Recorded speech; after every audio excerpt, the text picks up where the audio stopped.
Hi, this is Dean Pomerleau coming to you on a beautiful day here in Gibsonia, Pennsylvania. I'm going to give you a tour of my garden so you can keep up to date and I can look back and see how everything was growing. Over here by the side of the house, you can see my raspberry plants doing well. You can see in here there's a nice raspberry coming along. Blueberries, I don't see any blueberries yet, but the plant itself is doing well. Something that hasn't done so well, and I know why, have been my snap peas and especially green beans.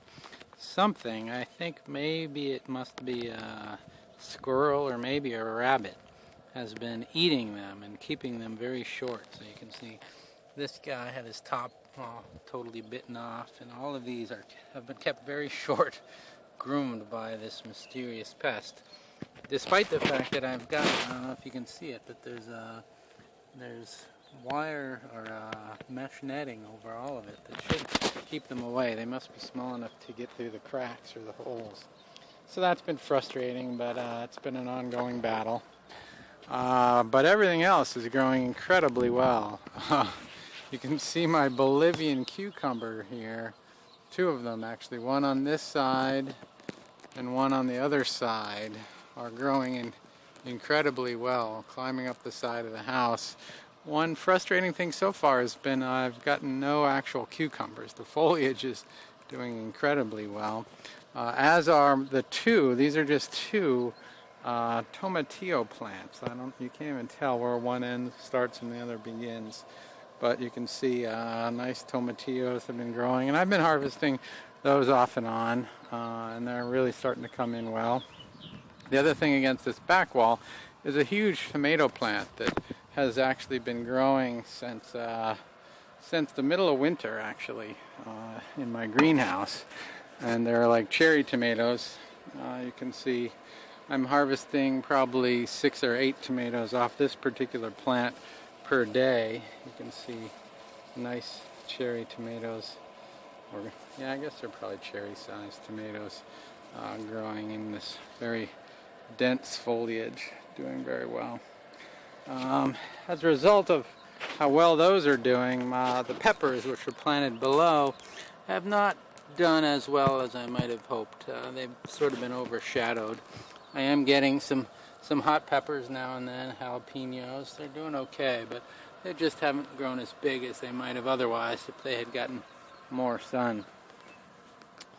Sun-loving plant that's really doing well are all of my basils. So here's sweet basil, chocolate basil, maybe serrano basil, more chocolate, lemon basil over there. Now you can see here's a tomato that's actually been eaten by one of the pests. Oh well. Another thing that I'm excited about is I've got several Malabar spinaches. Here's one of them. You can see the nice succulent leaves, and it's doing very well, wrapping itself up around this tube, PVC pipe that I've strung up along where the greenhouse used to go. So you can see it has a long way that it can continue to expand. I've got another one over on this side that's actually growing even better. So you can see a big succulent Malabar spinach leaf. Some offshoots here doing well, but the main shoot is wrapping itself up around the tube, reaching for the top. It too has quite a ways to go, but it's coming along well. Another thing that's growing really big, this is an okra plant that I planted. Some of its leaves have gotten a little bit eaten for some reason or another, but you can see here's a very nice big okra that's growing and almost ready to harvest. Let's see, other herbs besides all the basil I've got. Lots of mint in pots along the edge here to keep them from taking over the garden. They're growing really well. I'm harvesting a lot of this each day. Well, there's another smaller Malabar spinach. Got 3 plants, hoping to get some seeds for starting next year. Then all in here, this whole area in here is all stevia. Very sweet leaves, so very tasty.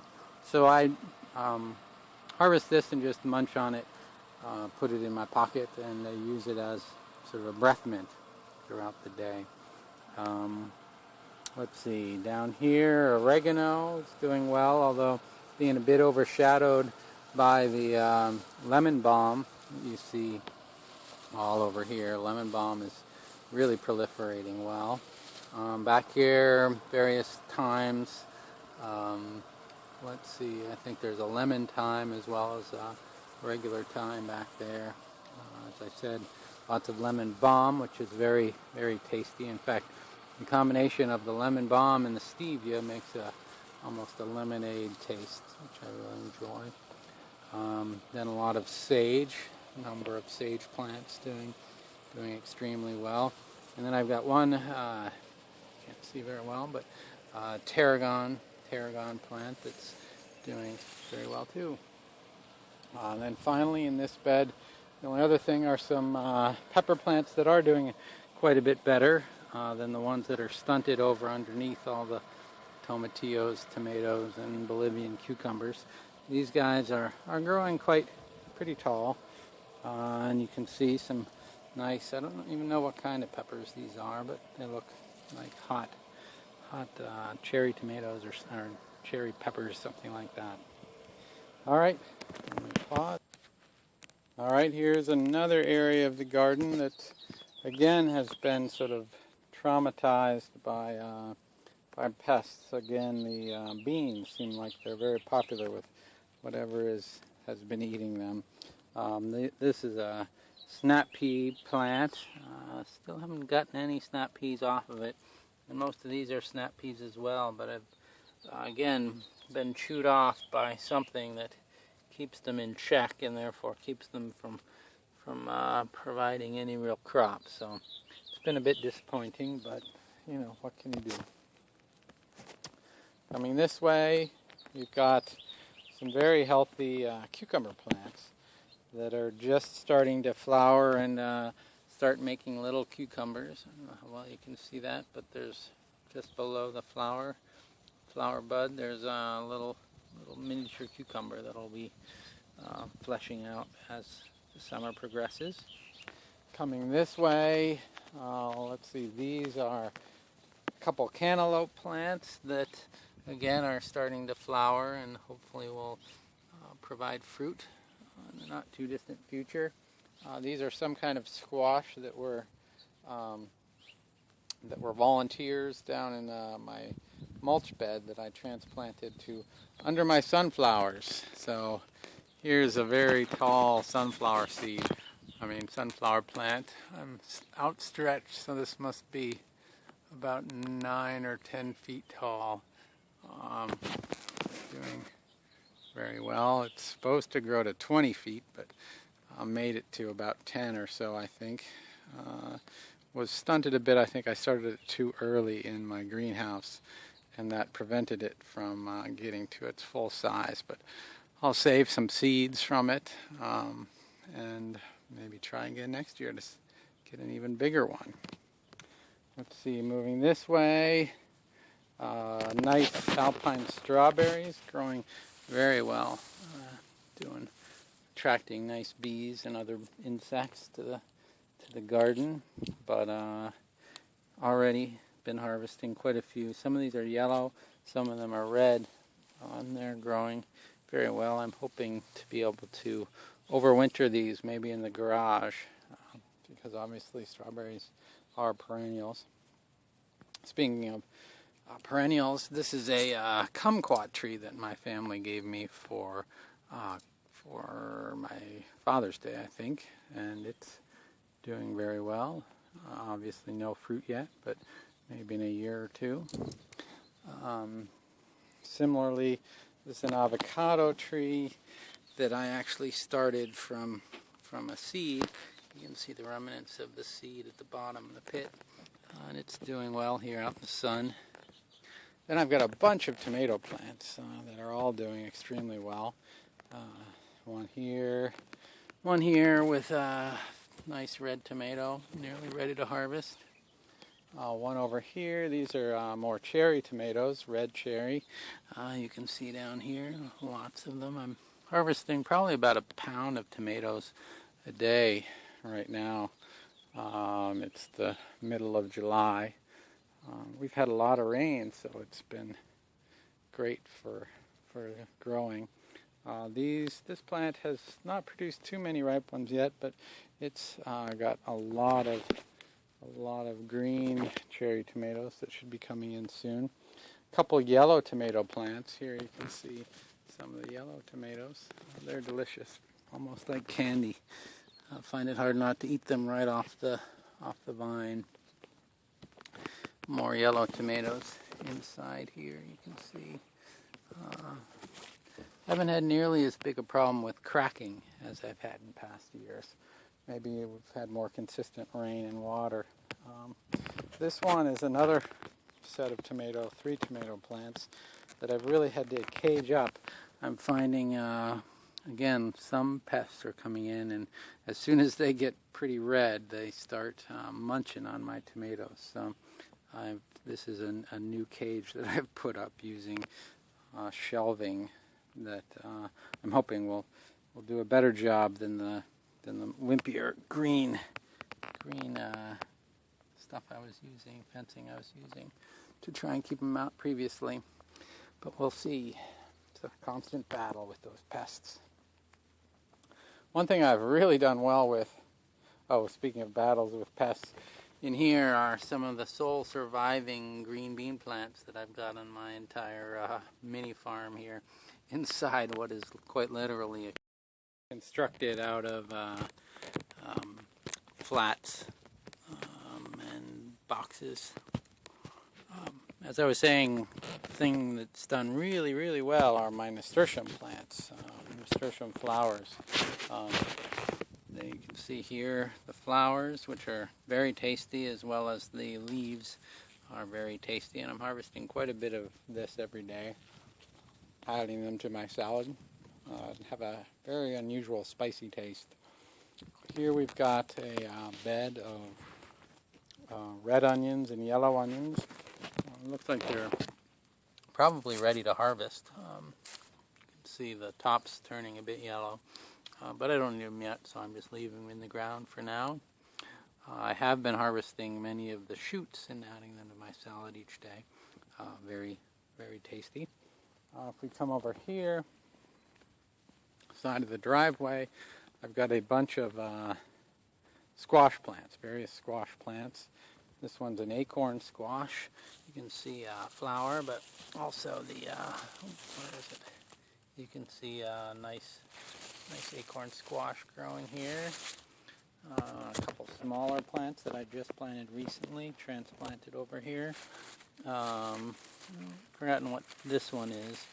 Looks like yellow squash, I think. Oh no, that's probably zucchini, because this one is a yellow squash, and we've got one big yellow squash and quite a few flowers coming out on it. Here's another acorn squash. You can see quite a big acorn squash has already grown and could be ready to harvest. Here's a huge zucchini. I don't know if you can see it, but it's probably a couple pounds at least. So that one's definitely ready to harvest. Maybe turn into some zucchini bread. Lots of little yellow squashes on this particular plant. Various stages of development. So those are the planted squashes that I made. If we go down to the back of the property, back here at my compost pile, you can see I compost all the seeds from the squashes that I've been that I eat, and as a result we've gotten a lot of volunteers. Huge. I don't know if you can tell just how big these leaves are on this squash, this particular squash plant. Looks like an acorn squash. You can see the acorn squash right down here coming in. And we also have butternut squash. You can see here's just a tiny butternut squash growing in amongst all of these. There's another one down there, a nice butternut squash. Hopefully they'll get big and I'll be able to harvest them. Kind of neat to just have them grow spontaneously. I thinned them a bit, but other than that, haven't done anything with them. As I mentioned, this is my compost pile. I take all the leftovers like banana peels and orange peels and put them in here and compost them up for next year. And finally, here are my 2 raised beds that have been the main source of most of my daily greens. I continue to harvest about 2 pounds of greens each day from these 2 beds, although a number of the plants, particularly the lettuces, are a little bit past now. I'll give you a quick tour. Again, here, tried some beans in here, and they've been munched on by whatever pest has been stalking my garden. These squares used to have nice lettuce plants, but they're past by now. It's getting a little hot for lettuce. These are somewhat shaded, so they haven't really bolted yet. I continue to harvest from them. Dinosaur kale, you can see it's getting pretty tall. Taking a leaf or 2 off of these guys each day. Very tasty. Similarly tall, these mustard greens continue to put out for me, and I'm harvesting quite a bit of that each day. Very spicy. Turnip greens also continue to do extremely well. What do we got here? We've got chard, various chards that continue to be very prolific and affording me lots of tasty greens. Purple kohlrabis. I've harvested a couple of the bulbs themselves and continue to harvest the leaves off each of these prior to harvesting the bulbs. They're very tasty, both the leaves and the bulbs. Purple cabbage, take a leaf or 2 off those. This looks like some sort of regular, maybe Georgia kale or collards. Parsley, purple sprouting broccoli maybe. Collards, lots of collards doing well. My Tatso spinach is long past now. A few flowers remain to attract the insects, but similarly dandelions. I've got both of these started again in the basement. Hopefully get a late summer, early fall crop out of them. More collards. Strawberry spinach by mid-July here seems to have pretty much done its thing. Been pleased with the arugula. This one, these 2 are actually arugula square feet, and these have just continued to put out little spicy leaves that are very tasty over many months. So, and I love arugula, so it's been a real success. Over here, here's another protective cage over a couple remaining green beans that I'm struggling to get to reach maturity without being eaten by the pests. A couple small, or a square foot of some nice leaf lettuces. Green leaf lettuce, you can see I've allowed the Swiss chard to grow some leaves over the lettuce to keep them cool, keep them from bolting, and as a result they're doing extremely well. Still harvesting quite a bit from these, whereas other less sheltered lettuces have long since bolted. So more chard, doing well. Nice, these are regular turnips, not just turnip greens, so I harvest the greens and then eventually take out the turnip itself. Similarly with beets, I've got a couple nice beet plants here. I don't know if you can see the beets themselves at the bottom. And I started another set of baby beets that will be growing up. Here's some more chard. There's a nice bee. I don't know if you can see him there, but hoping to pollinate things. Again, lots of chard doing extremely well. More sort of sheltered lettuce that's on the verge of bolting. In this case, red leaf lettuce, but still putting out quite a bit of nice leaves to harvest. These are some more exotic greens. What are these? Sorrel, green leaf and red leaf sorrel, I think. Some of these are amaranth, magenta spreen, I think that was. Oh, and here we've got another okra plant that's doing well. You can see a couple pods of okra and a okra flower that'll turn into a pod soon. Nice square foot of parsley here that's giving me a lot of parsley each day. Couple eggplants that aren't doing so well. They were getting eaten by aphids and I sprayed them, and I think I sprayed them a little too much. It sort of burned the leaves, it appears to me. But this one's coming back pretty well. I'm hoping to get an eggplant or two off of these yet. So we'll see how that goes. More mustard greens doing well. These are doing extremely well. These are fennel, so you can see the little fennel bulbs growing nicely down here at the bottom. And I've been picking the fronds. Delicious licorice-like taste of fennel I really enjoy. So, what else we got? Another square foot of lettuce that's at various stages of bolting. More turnips and turnip greens that I've been harvesting each day. More lettuce. These I planted significantly later than some of the others. So it's been doing well. It hasn't bolted yet. Here's a very tall lettuce plant that has bolted but continues to put out a few leaves. More dinosaur kale. Let's see, some radishes here. These are red vein sorrel, was it? I'm trying to remember. Yeah, I think red vein sorrel. These are more fennels that I just recently planted. Some radishes. Radishes been harvesting all summer. And just a couple recent carrot plants that I planted. So I think that's about it. Thanks for tuning in. I hope you've enjoyed this garden update from the Pomerleau family farm. Bye-bye.